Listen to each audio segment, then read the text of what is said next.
There was a report in the Sacramento Bee that the city has put up $28 million in order to do the master plan in downtown.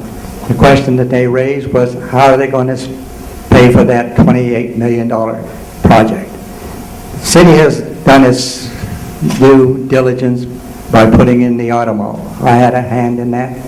I was the one that suggested we put the Galleria where it is now today and gave it the name when I was on the city council. I put together a finite economic development plan which the city is now following. We need to get more development that pays for itself, not that we pay for it. Ms. Garcia? Thank you. Our city depends on, in our general fund, mainly on sales tax and property tax in order to sustain. And it's a challenge every day to make sure that our revenues match our expenses and also maintain our city service levels. I think that since we had the downturn in the economy, it's important that we fill the vacancies, the vacant buildings that we have right now. We're starting to do that.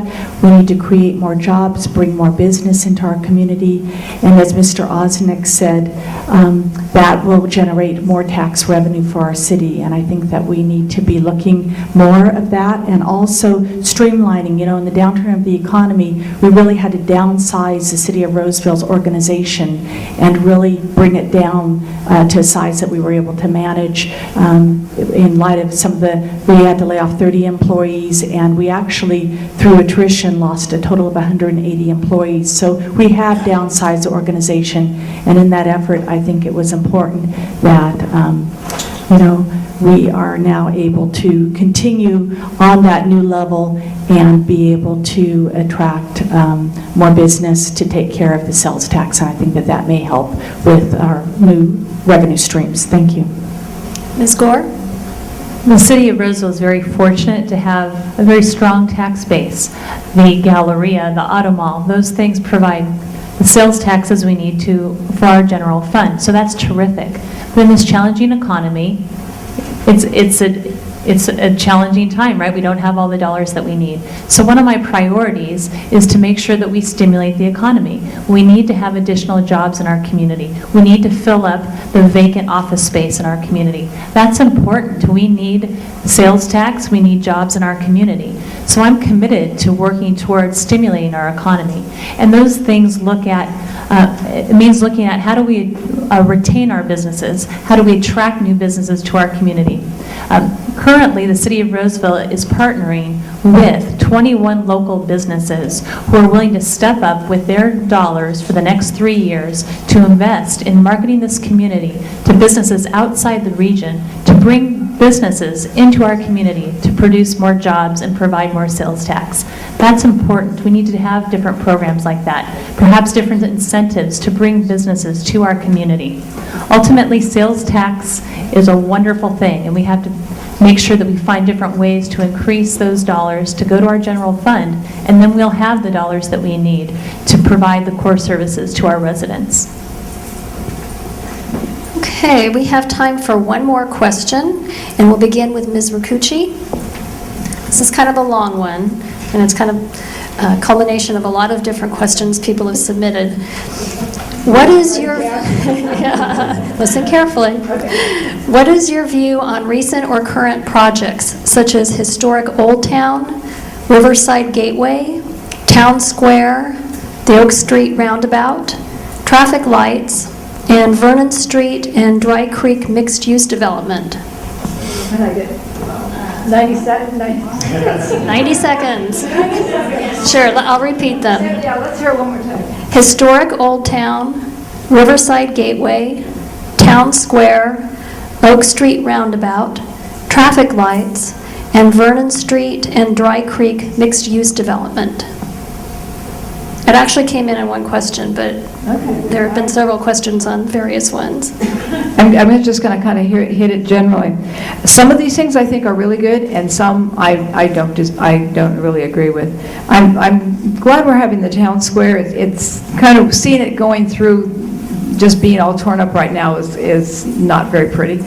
But I think it's going to be a nice project, and I think we'll be able to have some of our big events like we do now with our Christmas tree lighting and a lot of things for the community. I think that'll be nice. The roundabout, that's still in discussion. It came before us. The council did vote for it, but the council, I also asked for another meeting for public comment, more public comment, and we had a special meeting for it so people could get more information about it. I've gotten more information and a little bit more enlightened. It's coming back in probably February, March. I don't know if it's a done deal, but we're just looking at traffic and what that means. So I think it's a mixed bag. I think some of the things are very outstanding and good, and there's some things that maybe I'm that lone wolf on the pole on that one. But I think we're going to have a new business that is going to come in this weekend in downtown.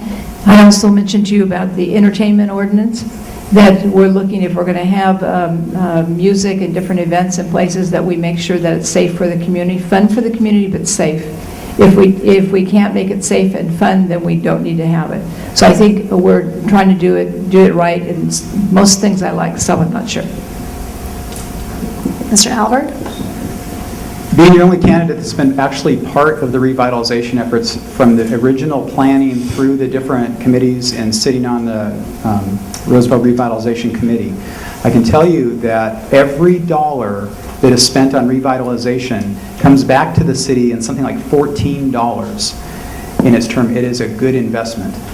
A quick story, over in historic Old Town, you've got buildings that are falling apart, they're dilapidated, they were selling for 50 cents a square foot, leasing out. Horrible. Get a business in there, it can't be sustained, it's a lousy area, it's a riffraff around there. The city comes in, they put some money in, the land owners put money in, they totally revitalize, they rebuild the building from the inside, they make it structurally sound. Now we've sold or leased out property for $1.25 a square foot in historic Old Town. It is now a viable area. It's an entertainment district. That's wonderful tax revenue coming back to the city that would have never happened had we not done revitalization. Same thing on Vernon Street. The money that we put in is going to come back to the city. This is economics. It's basic economics. There's proof all over the state for this. When the state stole the money, that was really irritating to a lot of people because they were just grabbing for dollars, but it was something that severely hurt our community. That we now have a Roseville, the RCDC, Roseville Community Development Corporation, which is going on continue on this because the investing in revitalization is something that definitely pays back to the city in tax revenue, quality of buildings. Mr. Ozenick?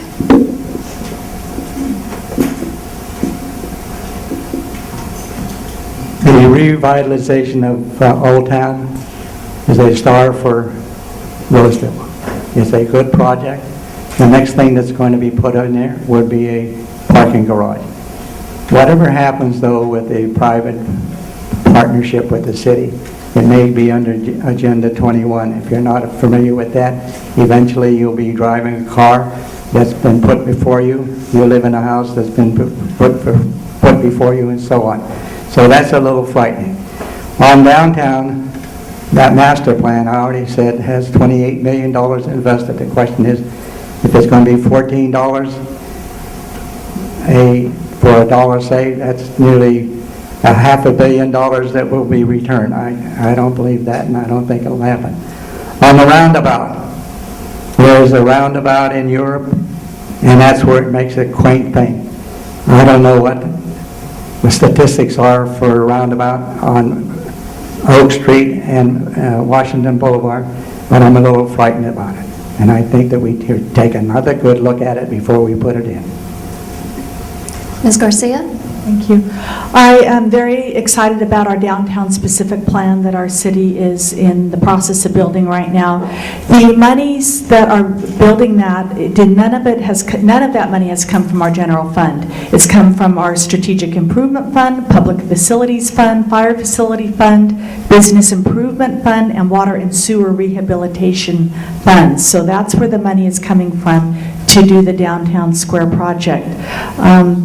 I think that it's going to be a wonderful place for people to congregate in the new town center. I'm excited about the movement of the fire station over from Oak Street to Linda Drive, and then the possibility of building some lofts and businesses along the Dry Creek area to attract people and bring folks to the downtown and historic Old Town areas. As far as the roundabout goes, I know that the city is continuing to look at that. We are trying to see and look at all the traffic possibilities just to see if that is going to be conducive to the Washington Oak Street area and see how traffic flows through that. So as Pauline Roccucci said, that's going to be coming back to council, but we are still definitely looking at the possibility of building a roundabout. But in general, I'm very excited about the revitalization that has gone in our city and the tax dollars that it brings and the revenue back to our residents for all of you to enjoy and the amenities that we provide. Ms. Gore? I'm pleased that our city has really been a city with forethought and really looked at what our community needs. Several years ago, they looked at Old Town and Riverside and Vernon Street and said, you know what, we have to do something with our city core. We need to make it look better. We need to address infrastructure needs. They redid electrical and water lines and main lines and all sorts of things to make sure that we could actually have a viable downtown business area. And so I'm pleased that we've got a great looking Riverside and Vernon Street. And the reason they did that was because we want to bring economic growth to our community. We've got great economic growth in other areas of town, but in downtown it's a core area, and so many communities have great downtowns that are livable, that are exciting, that people come to have restaurants. People from outside of our city can come to our community and spend their dollars and leave their tax dollars in our community. That's a win-win. So I appreciate the work that's been done, and it's an opportunity for economic development, economic stimulus, and that's something that's really important that we need as a community. So I appreciate the work that's been done, and I look forward to having a great community living room at the Civic Center, a place where there can be theater and farmers markets and things that bring our community together. We have a wonderful community, and people enjoy having opportunities to gather together, to be in a place where we feel like this is a community. We need those opportunities, and I appreciate our city leaders doing those types of things for us. Mr. Mendonsa? I am excited to no end about the revitalization of Old Town. I think that with the town square, that's just kind of the cherry on top of the sundae. It's going to entice so many people, not just in our community, from other communities and neighboring cities and counties to come and spend their tax dollars here. They may find a restaurant they didn't know that they're going to fall in love with and become a loyal customer. They might find a boutique business down in Old Town or on the outskirts of Old Town near Vernon or wherever, somewhere in that district, because those shops are unique, and that's something that you don't find a lot. It's different from your gallery, it's different from your fountains. I mean, that's a whole different district, and we need to embrace that, and I'm glad that we didn't lose it. And it's good to see the community is supporting that those stores are still seeing customers, that, you know, we're seeing less empty storefronts and less empty buildings. They're starting to fill up, and that's good. That means people are investing in downtown, they're shopping downtown, they're spending time downtown, so we need that. As far as the traffic lights, that was something I had talked about with Chief Hahn. We don't have traffic cameras here in Roseville anymore, and because of that, we are seeing a few more traffic lights, but there's a reason for that. The traffic cameras cost a lot of money. It wasn't cost effective for the city, so a few more lights are actually saving us money and saving us officers and creating safer streets. As far as the roundabout, I'm not sure if I'm for or against it, but what I am excited about is it's a starting point. We're talking about it. It's a solution. It's one solution, but at least we're talking about it. Okay, that concludes our time for